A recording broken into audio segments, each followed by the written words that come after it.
Hello and welcome to StudyNest IS in the very first class of PSIR, Political Science and International Relation. So let's talk about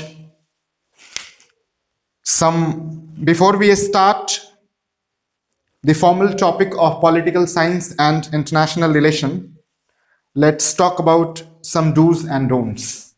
As far as don'ts are concerned, the first don't is once you have decided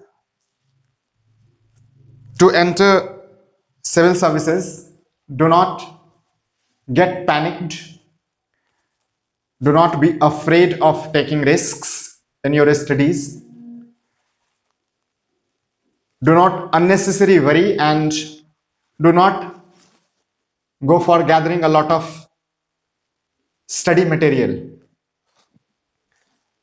because we are living in the era of information age, and this is the era of information overload. So getting hold of the right material is the most difficult thing. Do not unnecessarily keep gathering the materials and worrying about your success and failure. Don't think too much. Just enjoy the process of preparation. And if you enjoy the process of preparation, you will definitely enjoy the process of learning. As far as political science and international relation is concerned, it is a very interesting subject. It is not a rocket science that you should be afraid of.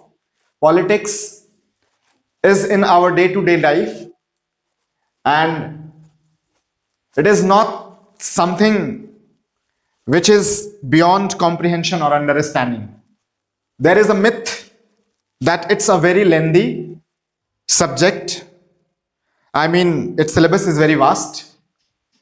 No doubt it appears to be a lengthy syllabus or the vastness of syllabus if we look at the syllabus prima facie. But there is a lot of overlap of the topics, and if you study in an integrated way, the syllabus gets contracted or shortened. So you have to see and understand the overlapping area, and you have to focus on developing an understanding of the subject rather than just cramming or learning the facts or remembering the facts of the subject. It's a very conceptual subject.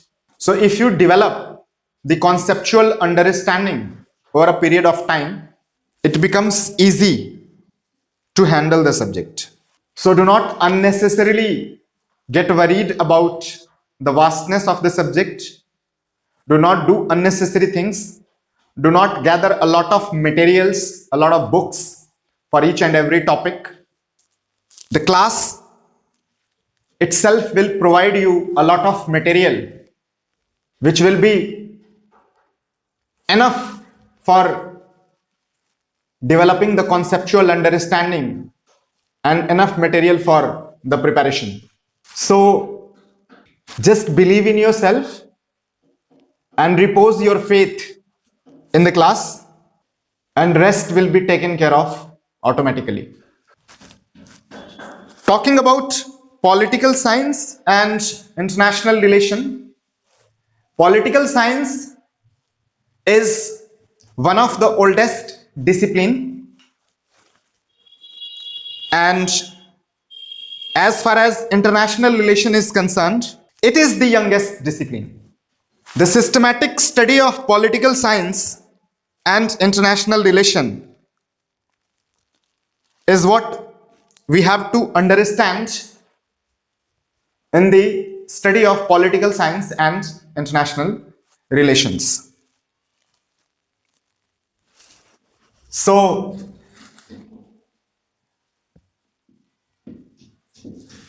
we are starting with political science and international relation. Now, before we start the formal topic of political science and international relation, first of all, we have to understand Why do we call it political science?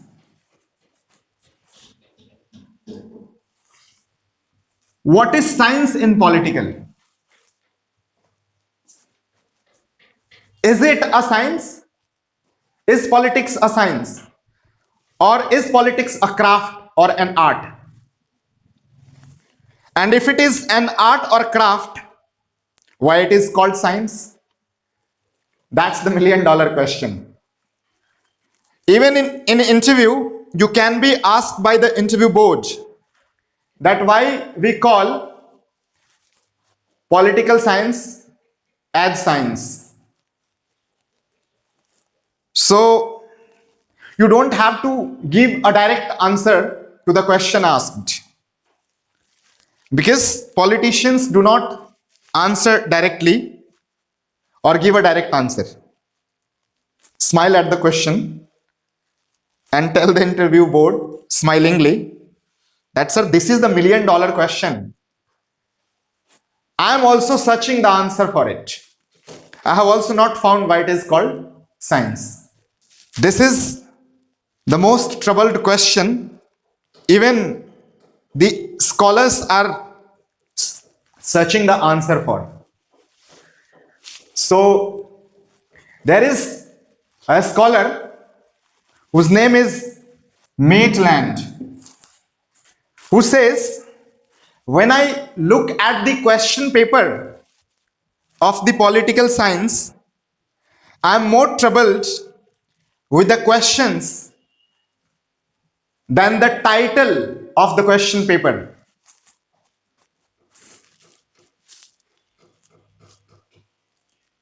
उसका पूरा time इसी चीज में बीत गया examination hall के अंदर कि भैया इसमें साइंस क्या है.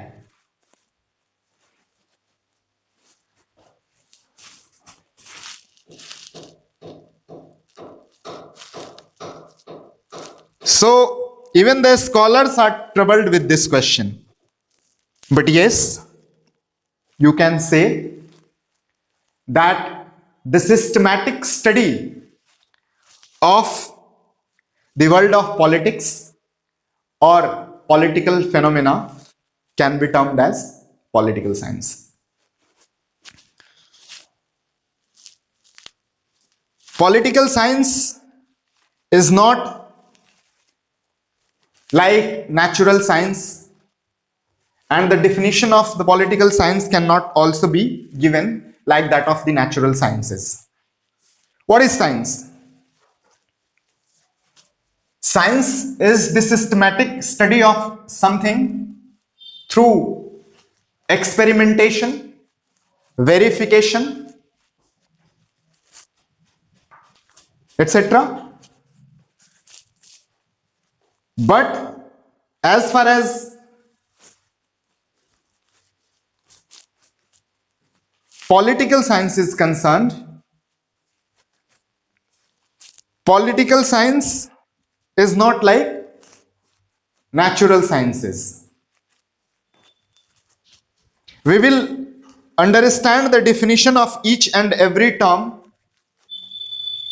coming forward, and that's how we will develop our understanding of the subject. I'll come to it later on. Today we are going to start with the very first topic of the paper 1, section A, and the topic is Western political thought. So why we are starting with the Western political thought? We will look at each and every term and try to understand the meaning of it.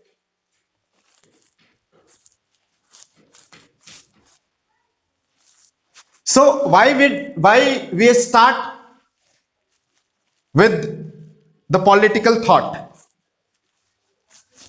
Let's understand the meaning of the first term, political, in Western political thought. So, what do we mean by political? So, taking into account the etymological origin of the word political,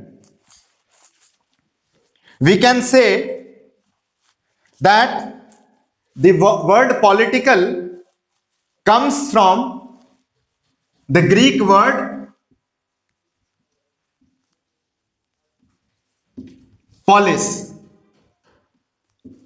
which means city state.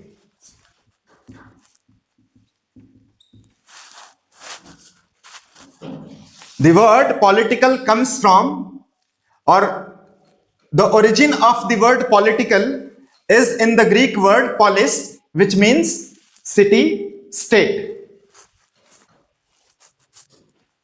So, what do we mean by city estate? City estate used to be the formation of an entity, like we have nation states today around the world. In ancient Greek, there used to be city states, a political entity.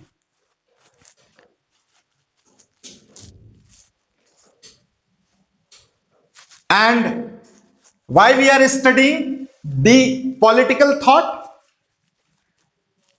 What do we mean by thought? So, in thought, we study the ideas of the prominent scholars or thinkers or the philosophers. So, thought is the idea or ideas of the political thinkers.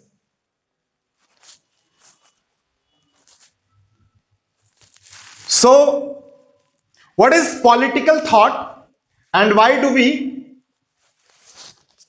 study the political thought, or we start our topic with political thought? So, the answer is political thought is the foundation of the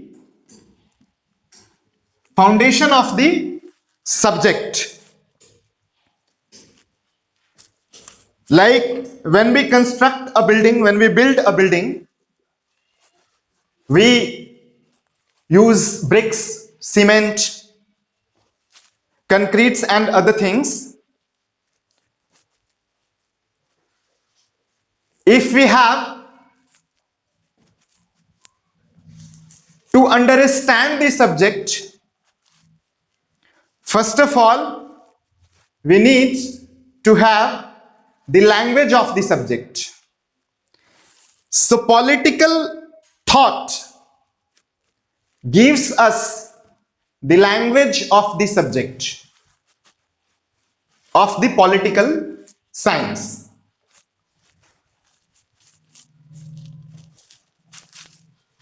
And that is why we study the political thought. Political thought is the foundation of the subject or discipline called political science.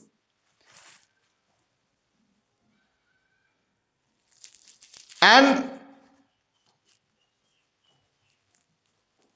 to develop the understanding of any subject, you have to have the language of that subject. Because if you do not have the language of the subject and you are not aware of the language of the subject, you cannot talk about that subject. So, we study thought to learn the terms or terminologies of the subject. And terms and terminologies comes from the concepts And that is why we study the political thought of the scholars so that we can develop the language of the subject.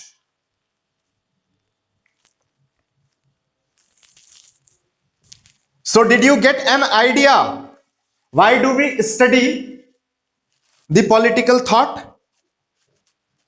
We study the political thought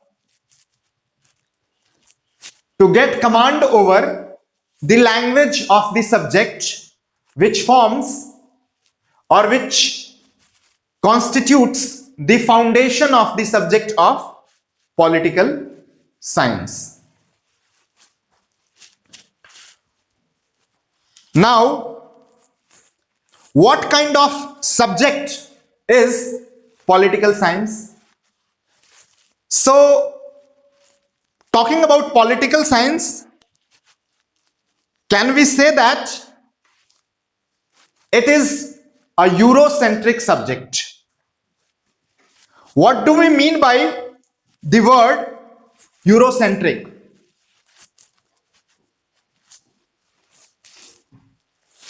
Here, Eurocentric is made up of two words, one Euro and the other word is centric. Euro here means European and centric means Europe-centric. So, the language of the subject of political science is Eurocentric. That means it is based on the experience of the Europeans. It means the language of the political science comes from the history of Europe. It is coming from their experiences, their history, and they have developed the language of this subject called political science. There is a scholar called Edward Said who coined the term Eurocentric. So, can we say that political science is a Eurocentric subject because it contains the terms, the language or the concept which is European in origin or European in nature? Yes. The language of the political science is Eurocentric because it developed in Europe. The language of the political science is Western in its origin and nature because it got developed in the Western part of the world. When we will study the Indian political thought, we can understand the terms, the language of the origins of Indians. But do we really have the language when we study the Indian political thought? We will see later on when we will study the Indian political thought. But largely, the language of the subject is Western in origin or Eurocentric, and that is why it is said that political science is a Eurocentric subject or Western in its origin and nature. Now,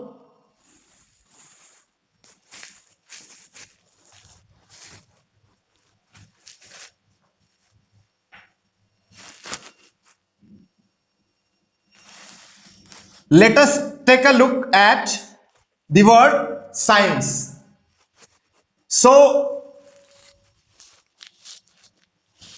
the origin of the word science is in the word called episteme. The etymological origin of the word science is in the word episteme, which means knowledge. So, can we say that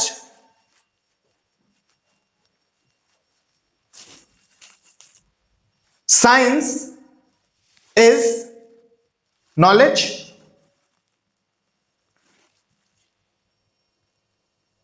What kind of knowledge? So we have already seen the systematic study of something is called scientific study, and the origin of the word science is in the word episteme, which means knowledge. So, is science also a kind of knowledge? So, knowledge of any kind or the systematic knowledge of any kind can be categorized into a separate subject or discipline? Yes. The systematic knowledge or study of political science can be said to be the knowledge of political science. Now, we have to differentiate between or among the political science, political philosophy, political ideology, etc.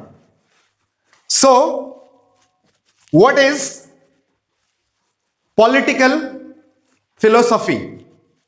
Let's try to understand what do we mean by political philosophy. Political philosophy. So the word philosophy comes from two words, philo and sophia. Here philo means love and sophia means knowledge. So what we can infer from these two terms, philo and sophia, is the love for knowledge is philosophy, and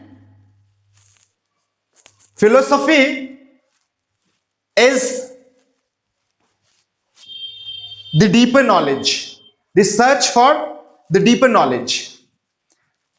So the search for deeper knowledge is philosophy. Now, I would like to elaborate a bit more on it. What kind of deeper knowledge? So we have universe. Can we say that universe has two realms? The material realm and the spiritual realm. So if we take a look at the material realm of the universe, what do we see? Anything that can be seen, like mountains, rivers, animals, plants, trees, etc., which is visible which we can see, that is considered to be the material realm of the universe. The other realm of the universe is invisible, that we cannot see through our eyes, but we can understand it, we can feel it. And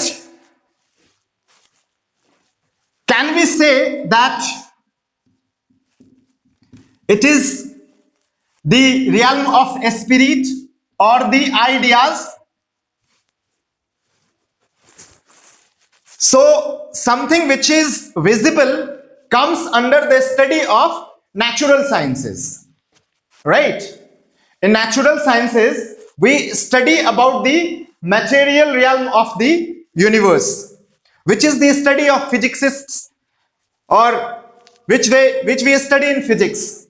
But as far as this area is concerned, this area of study is concerned, the spiritual realm of the universe is concerned, wherein we study about the ideas, the spirit, the invisible things, is the realm of philosophy.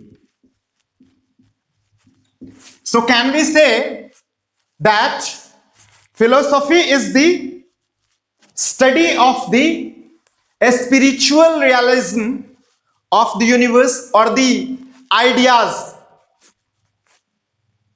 Philosophy is the study of the ideas?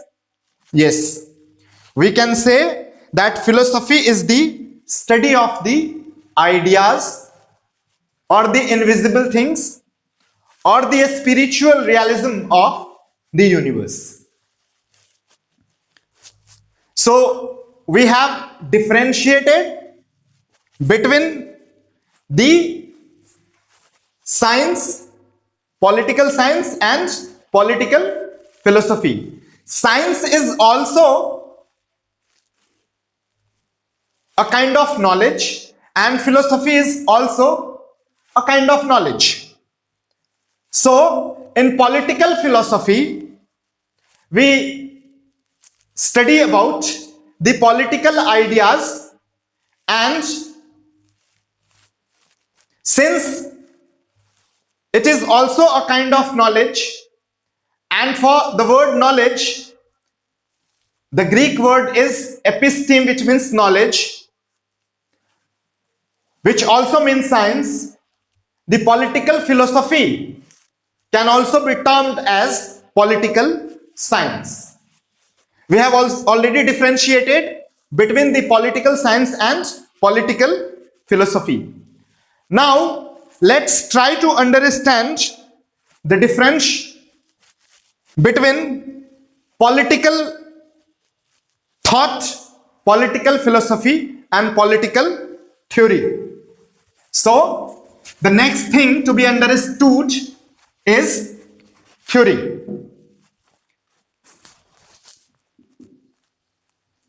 So, what is a theory and why do we require a theory? Do we all have a theory of life? हम सबके पास अपनी theory होती है, किसी भी चीज को लेके, हर चीज को लेके एक थ्योरी होती है. जैसे आपकी थ्योरी हो सकती है कि आप किसी खास इंस्टीट्यूट से पढ़ेंगे तो आप एग्जाम क्रैक कर लेंगे, एग्जाम पास कर जाएंगे. आपकी थ्योरी हो सकती है कि if you do something, the result of that thing will be as per your wish or as per your desire. So everybody has a theory.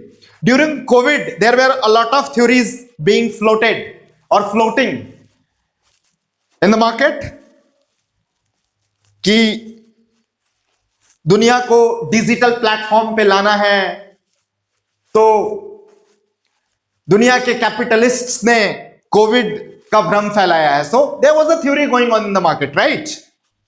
There can be a lot of theories, but here we have to understand the political theory. So, and we have to see the difference between theory and ideology, right?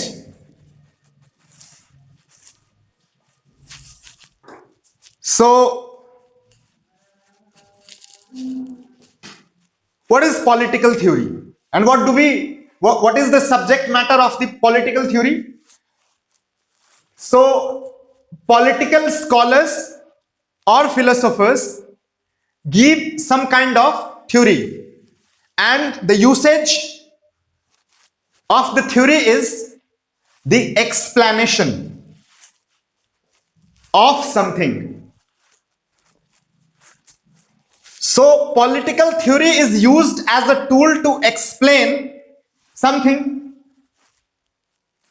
and in politics, in the world of politics, political theory explains what? It explains the political phenomena, right? So political theories are used to explain the political phenomena through which they can predict something, right? So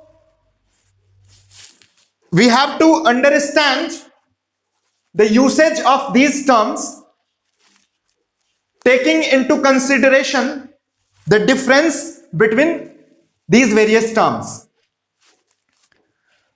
So political theory is used to explain a political phenomena, to predict some political event or phenomena, to understand the result of it. So can we say that a scholar can give a political theory to predict the behavior of the voters in politics? Yes. That is how the theories work. And what is the difference between political philosophy and political ideology?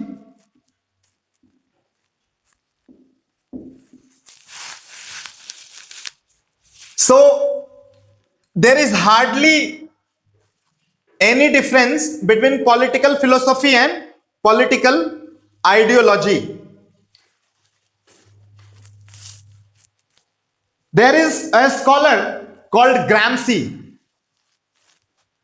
He says that political philosophy is for intellectuals and political ideology is for masses.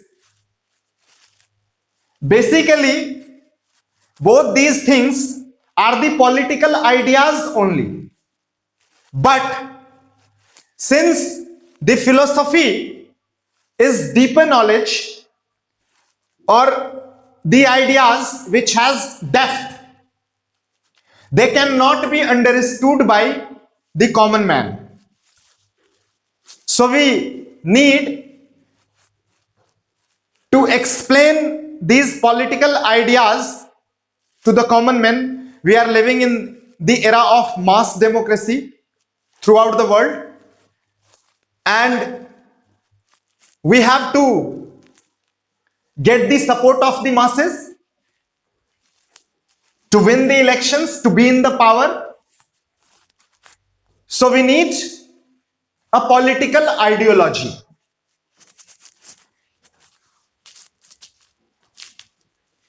So political ideology is for the consumption of the masses, while political philosophy is for the consumption of the intellectuals.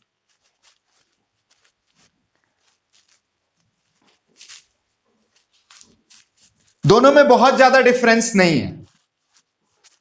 एक पढ़े लिखे intellectuals के लिए है, दूसरा I mean political ideology is for the masses. जैसे कि if we talk about the state and we say that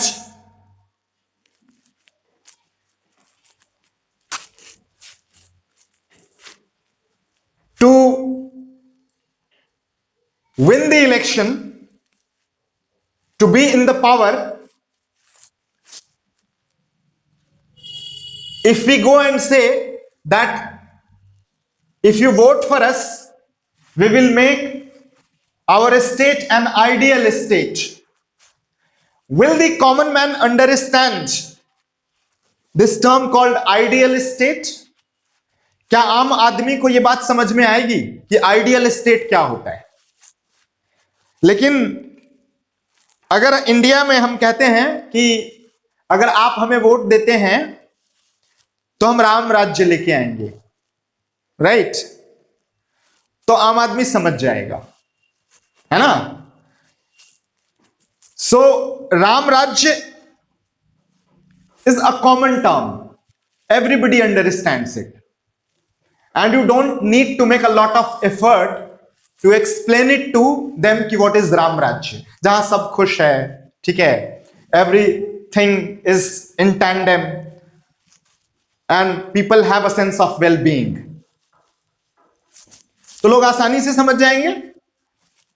So political philosophy, I mean political ideas, is for the consumption of the intellectuals, and political ideology is for the consumption of the masses, to mobilize the masses. Politicians use political ideology.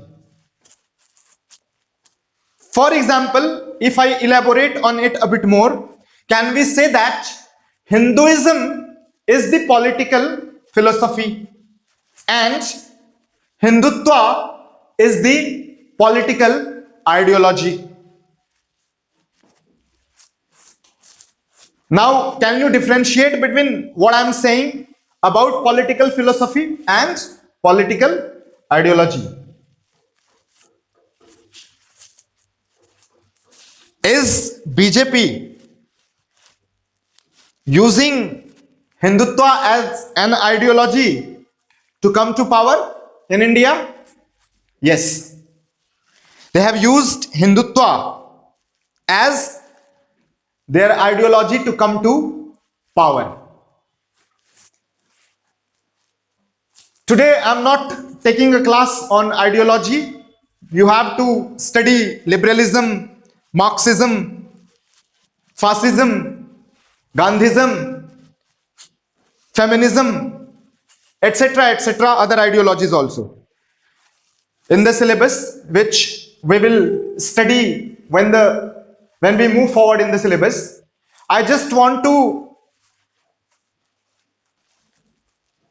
explain to you in layman language the difference between political philosophy and political ideology. So far we have covered what is political thought and why do we study the political thought. We study the political thought so that we can understand the terms or terminologies, that is the language of the subject of political science, which is the foundation of the subject, and how we will differentiate. We have to draw the boundary, like political thought is different from the geographical thought, economic thought, and the thoughts of other subjects. In political thought, we study the political ideas. We have seen that political science is a Eurocentric subject. Why it is Eurocentric subject? Because its language, its terms, terminologies, its concepts are basically European or Western in origin and nature.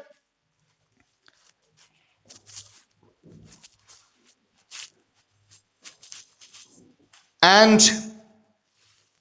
we have differentiated between political theory, political philosophy, political ideology, and political thought. Now, let's try to understand where do we get to study these thoughts, the political thoughts. Kahan source kya hai? Let's try to understand the sources of the political thoughts. So, the sources of the political thought is in the classics. Now, the next question coming to your mind must be, what are classics? Classics क्या है? अगर political thought का source classics के अंदर है तो फिर classics क्या है और पॉलिटिकल क्लासिक्स क्या है? Right? So the scholars of politics have written some books or texts which are also known as the reference books, which we call as classics.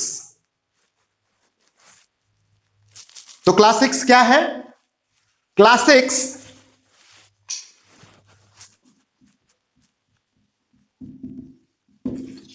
Classics क्या है और इसकी जरूरत क्यों पड़ती है?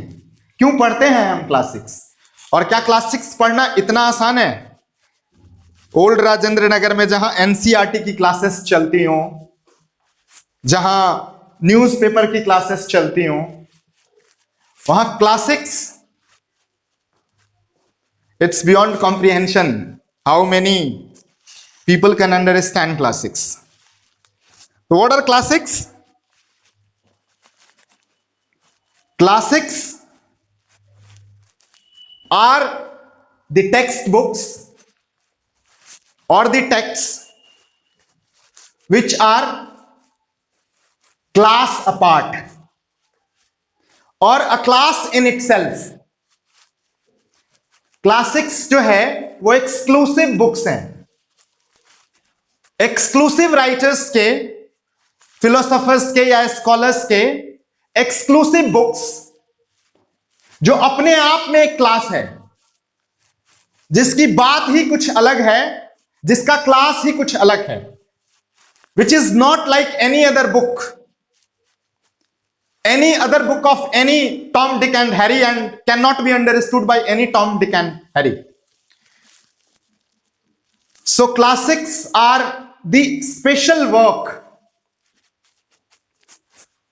जैसे if we talk about Plato has written many books, made many dialogues, but Republic, which is his magnum opus, the most important book, which is studied across the globe by the students of political science or those who study politics. Like Aristotle's Politics is a classic, political classic. Like The Prince, which is the classics of Machiavelli. Leviathan, the classics of Thomas Hobbes, etc., right? So classics are the reference books of exclusive importance. They are rarest of the rare books, and that is why a book written 2500 years ago approximately is being studied even today across the globe by the students of political science. जो किताब आज से लगभग 2500 साल पहले लिखी गई, उसको हम आज भी पढ़ रहे हैं. Because why? Because it is relevant even today.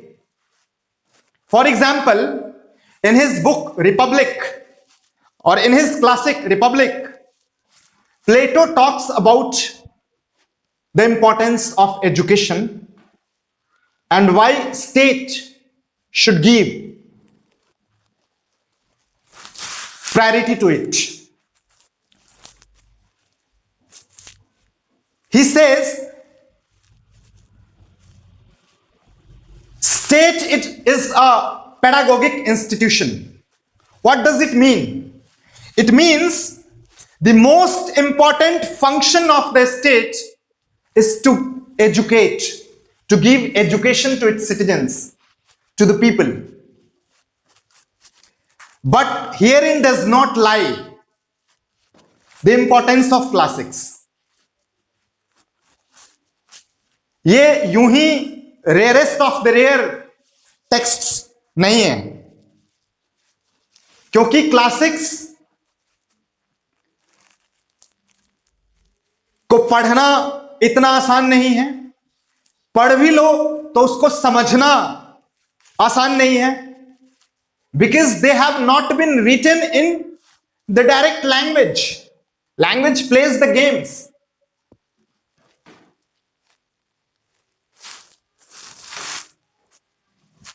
And because of its depth of ideas, जो गहराई है, the fathom of the ideas, that is what makes it or makes a classic a classic. Classics को classic इसलिए कहा जाता है क्योंकि उसमें जो डेप्थ ऑफ आइडियाज है वो कॉमन मैन के बियॉन्ड कॉम्प्रिहेंशन है, उनकी समझ के परे है, हर व्यक्ति नहीं पढ़ सकता, नहीं समझ सकता. The reason is they have been written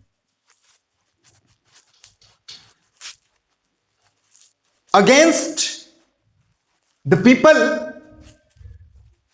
who were in power back then in their times. For example, पहली बात तो यह है कि ह्यूमन लैंग्वेज इतना डेवलप नहीं है कि आप जो समझाना चाहें वो दूसरे को समझा सकें. तो रिपब्लिक में प्लेटो ने जो समझाया है वो क्या प्लेटो समझा पाया है जो प्लेटो समझाना चाहता था? यह भी एक क्वेश्चन है, यह भी एक सवाल है. तो पहली बात तो यह है कि प्लेटो ने जो समझाना चाहा वो प्लेटो समझा नहीं पाया, और जो प्लेटो ने समझाया क्या वही उसको पढ़ने वाला समझ सकता है या समझता है? और जो समझता है वो जो दूसरों को समझाता है, क्या वो समझा पाता है जो प्लेटो समझाना चाहता है? Are you getting confused? Don't get confused. There is no need to get confused. What I want to convey is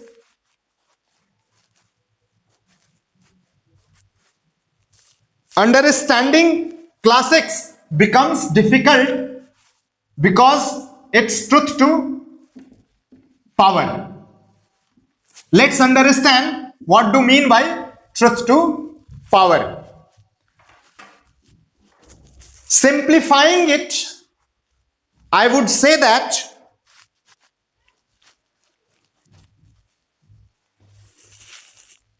those who are in power,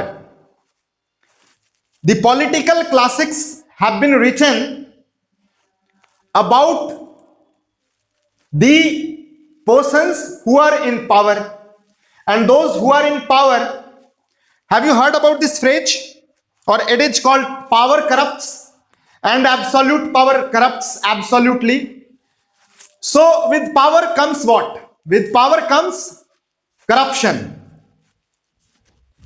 And if you have to write against the corruption or the politicians who are corrupt, can you write in direct language?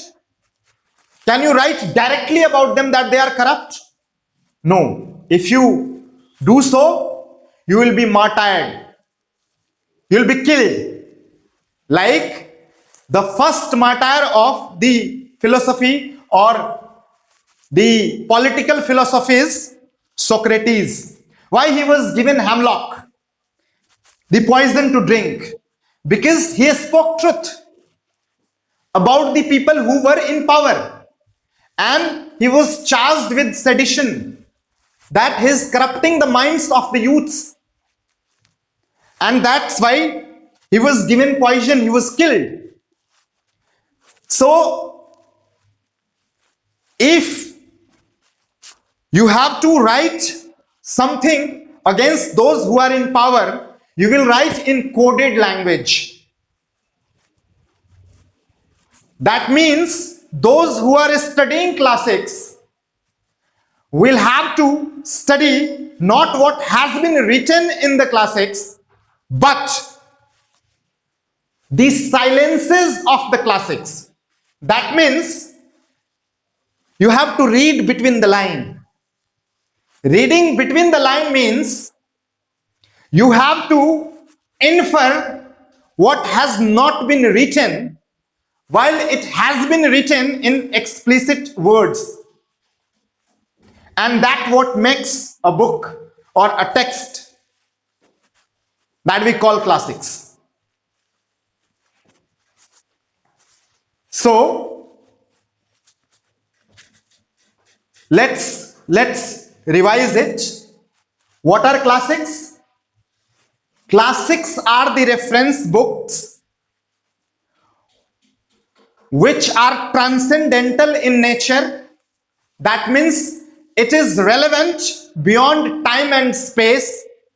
Something which has been written 2005 years ago is relevant even today across the world.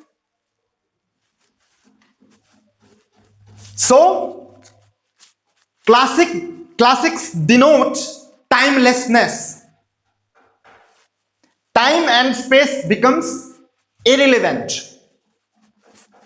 What has been written in the classics becomes relevant beyond time and space. So classics are studied for the depth of ideas. They are class apart or a class in themselves. थोड़ा और simplify करके समझते हैं, समझाने की कोशिश करता हूं मैं. Is every movie a classic movie? क्या हर मूवी क्लासिक होती है?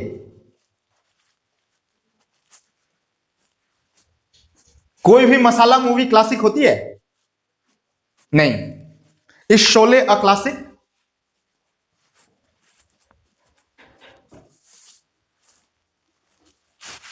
Is Ramayana a classic? Is Mahabharata a classic?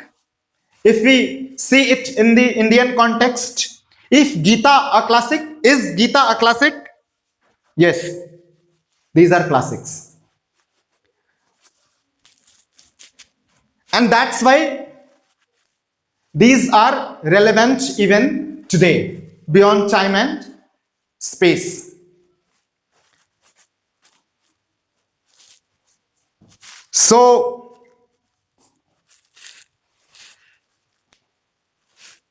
in the context of understanding the terms Western political thought, we tried to understand the terms like political thought and to some extent Western as well. Are we living in what kind of world today? Are we living in westernized world? When you study political science and international relation, you will come to understand gradually that there is politics everywhere. The politics is even in the language as well.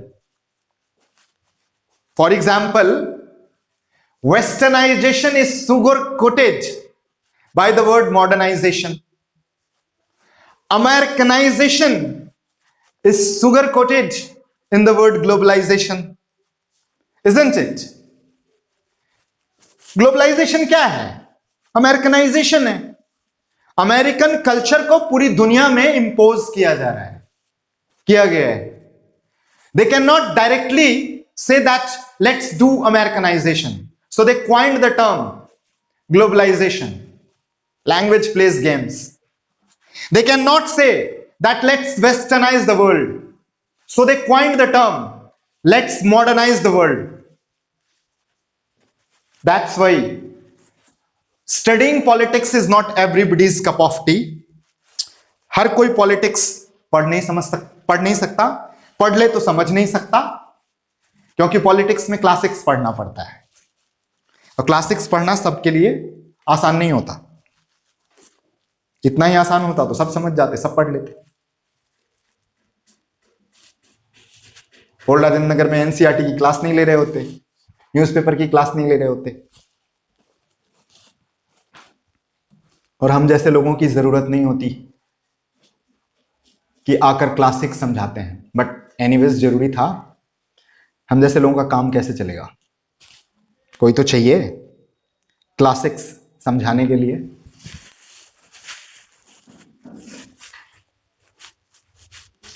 So political science and international relation is the subject you have chosen as your optional. So I would say that do not be in any kind of worry. Do not get worried unnecessarily. It's a very interesting subject. Political science is one of the oldest subject. On the other hand, we can say that international relation is the youngest discipline. The systematic study of international relations started after the First World War, when USA or US started playing an active role in international politics,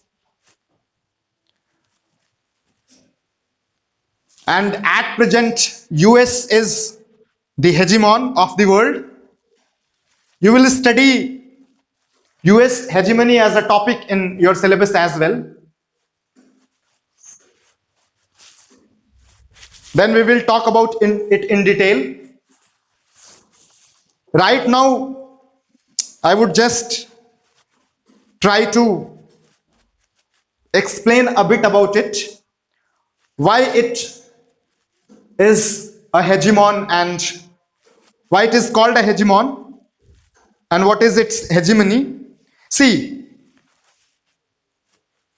in the present world in which we are living, this world has been created by the United States of America.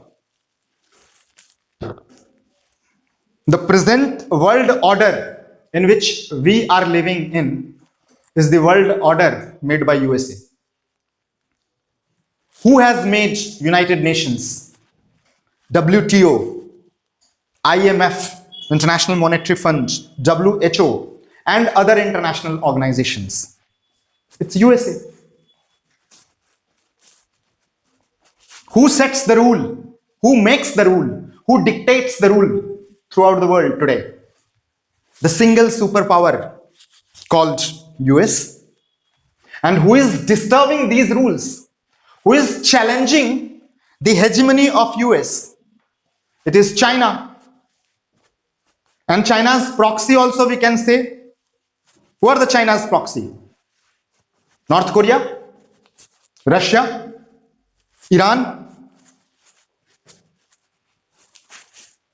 isn't it?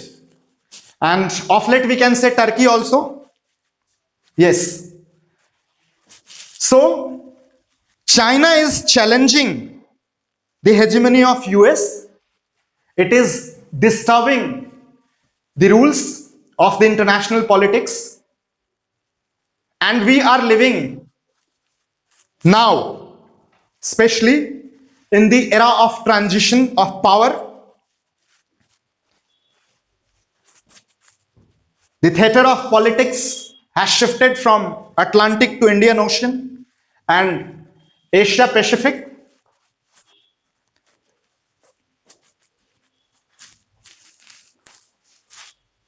So the journey of the preparation of UPSC is a very interesting journey only when you enjoy it. When you are not unnecessarily worried about it, you do not think of the failure and success, just enjoy the process. As far as political science and international relations is concerned, it will be taken care of by the Steadiness IS, especially me. I'll be taking the whole syllabus of political science and international relation. And let me tell you one thing very clearly and straightforwardly, that it is the optional, I would say. Have you heard about the adage? Indira is India, India is Indira. Modi is India, India is Modi. आजकल हम कहते हैं, सुनते हैं, UPSC is PSIR, PSIR is UPSC. Why? Because ultimately, through this preparation and having qualified in prelims, mains and interview, you are going to join the state service, right? And if you have to join the state and serve the citizens of a state, or serve the state for that matter, there is no other subject which you will understand through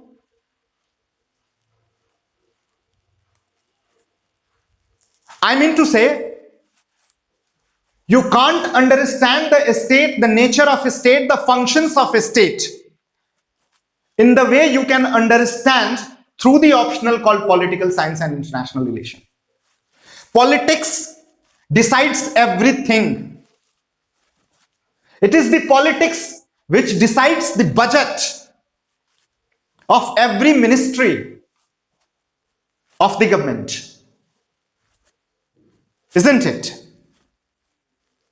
So if you want to join the state, you have to understand the state. And as Garner says, that political science is nothing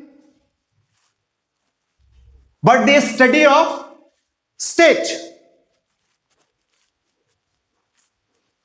Political science begins and ends with the study of a state. That is the definition given by Garner, a political scholar. So,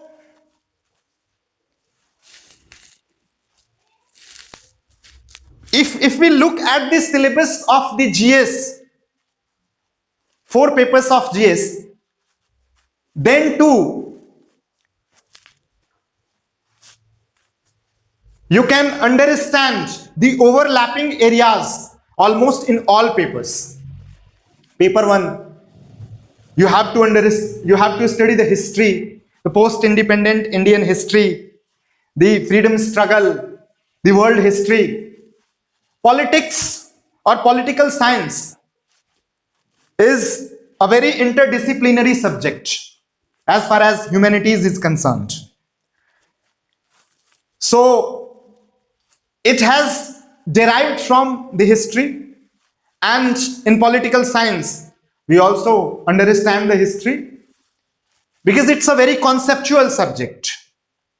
And once you study the political science and international relation, the fundamentals of all the other subjects of humanities get strengthened, और मजबूत हो जाता है आपका fundamental. It becomes easy to understand other subjects of humanities like history, like society, like you understand the culture better. Talking about the paper 2, you don't need to prepare for paper 2 separately if you have taken political science and international relation, because governance, constitution, polity, rights issues, ये सब आप anyway political science में बहुत अच्छे तरीके से fundamentally उसको समझेंगे, you will understand them. Talking about the paper 3, security पढ़ते हैं आप, इंटरनल सिक्योरिटी पढ़ेंगे, एक्सटर्नल सिक्योरिटी पढ़ेंगे, पॉलिटिकल इकोनॉमी. जब आपको पॉलिटिकल इकोनॉमी समझ में आता है, World Trade Organization, IMF, United Nations, when these organizations would be taught, you would understand the origins of these organizations. Why did they come to existence? Why were they created? What was the motive behind, the objective behind? You would understand economy as well better than other subjects or those who are preparing with other subjects. And that is what I can tell you with full guarantee, in full conviction. As far as ethics is concerned, let me tell you, these engineers who are teaching ethics, integrity and aptitude in ORN cannot teach you ethics. A aspirant who has studied political science and international relation can understand ethics paper better than any other subject expert. Ethics की preparation automatically हो जाती है जब आप political science and international relation ऐसे subject पढ़ते हैं. So and nowadays, in the last few years, you have seen the nature of essay paper. They have started asking philosophical essays. The tone of the essays being asked, even if you associate the topic of essays with other subjects, you will find that their tone is philosophical. And who understands philosophy better than the student of political science and international relation? Pol science basically, originally, has been philosophy only, right? So have faith in yourself, repose faith in the faculty you are choosing for yourself, enjoy the process, be dynamic, but dynamism comes through hard work. हर जगह सुनने को एक बात आती है कि smart work करो, smart work करो. स्मार्ट वर्क करना सीखना पड़ेगा, डायनेमिक होना पड़ेगा. मैं कहता हूं, जिसने हार्ड वर्क नहीं किया है, क्या वो स्मार्ट वर्क कर सकता है? क्या डायनेमिज्म आ सकता है उसमें? Yes, dynamism is required. The world we are living in is moving fast forward. बहुत तेजी से आगे बढ़ रहा है, चीजें बदल रही हैं, बहुत तेजी से बदल रही हैं. वर्ल्ड ऑर्डर चेंज हो रहा है. Suppose tomorrow the world order changes, you have to adapt as per the demand of the new world order. So if you are not fast, if you are not dynamic, if you are not able to adapt to the changes, you cannot survive. And in civil services, suppose you are selected as an IFS officer, you have to talk to the diplomats from US, China, Japan, England, Germany, Australia, Pakistan. You think if you do not have the depth of knowledge, if you haven't developed a fathom of understanding, you can handle them, you can serve the state? No. So I would say that work hard, smartness will follow.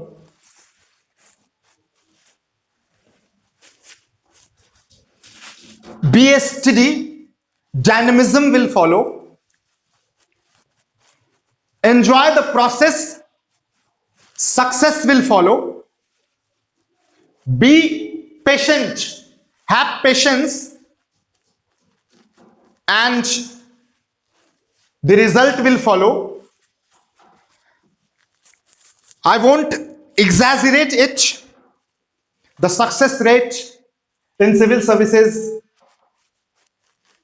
I can't say it's very low. It's raringly low. 0.00 2% chances are there कि आप succeed करेंगे. Out of the 13 lakhs applications which reach UPSC, 5 to 6 lakh appear in prelims. 10 to 15,000 mains write mains, and hardly 800 to 1,000 get selected, having appeared in interview among 3,000, approx 2,500 to 3,000. And that's how UPSC is fair or unfair, you can call it. That's up to you. But yes, if you have decided to prepare for civil services, go for it with confidence. And confidence comes from knowledge. And knowledge comes from, I won't say experience. Knowledge comes from studying the right thing with right people, from the right guidance. So choose the path carefully and move ahead with confidence.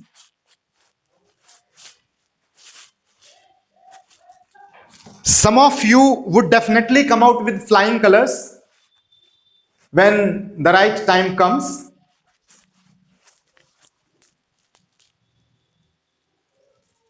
After my session on approaches and strategy, I received a few calls in which there were some questions which were being asked by the aspirants. Some of them asked that how many attempts or how many years they should give for this examination and when should they begin the preparation. So I would say कि 12 साल 14 साल के school education के बाद college में जाने का मौका मिलता है तो बहुत एक्साइटमेंट होती है. एक साल खूब मस्ती करो, जितनी शैतानी करनी है, जितना मस्ती करना है, फ्रेंडशिप करना है, लव अफेयर्स, हार्ट ब्रेक, जो करना है सब कर लो. From the second year and in the third year, you will get 2 years. Keep writing your semester exams as well and preparing for this exam. And by the time you finish your graduation, you will be around 2021. 21 is the minimum age criteria. You would be prepared to write this exam. And 2 साल जम के तैयारी करनी चाहिए इस exam की. उसके बाद आप एक अटेम्प्ट और मतलब 2 अटेम्प्ट सीरियसली देना है. Thereafter, you can think of some other option. Since we are living in a capitalist world, I would say that 2 साल तक तो कोई ऑप्शन नहीं रखना चाहिए, 2 अटेम्प्ट तक. बट उसके बाद you start looking for some other option and don't waste your youth. That would be the take away you can take from here.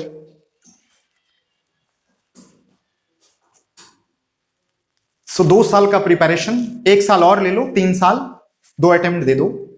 उसमें हो जाता है तो बहुत बढ़िया, नहीं होता है तो look at some other options also, because there must be some plan B.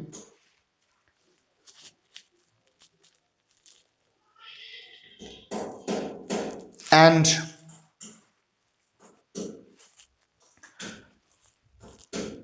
चूंकि आप PSIR लेके तैयारी कर रहे हैं तो PSIR in itself is the best medicine for the problems of the humanity or human beings of the 21st century, because you study the philosophy, not just the political philosophy, but the philosophy of life. You understand world better. You have a deeper, clearer understanding of the world around when you study political science and international relations. With this, I'll call it a day. See you in the next class. We'll move ahead from and with the classics. Till then, thank you so much. Take care.